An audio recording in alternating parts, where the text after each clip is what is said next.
לפי החוק למניעת הטרדה מינית, הטרדה מינית במקום העבודה פירושה התייחסות בעלת אופי מיני לאנשים כאשר הם אינם מעוניינים בכך.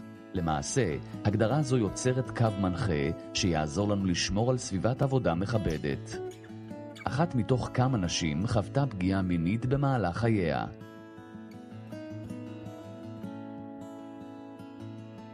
נכון מאוד, אחת מתוך 3 חוותה פגיעה מינית. לפניכם 3 מקרים אשר בכל אחד מהם מתרחשת הטרדה מינית במקום העבודה.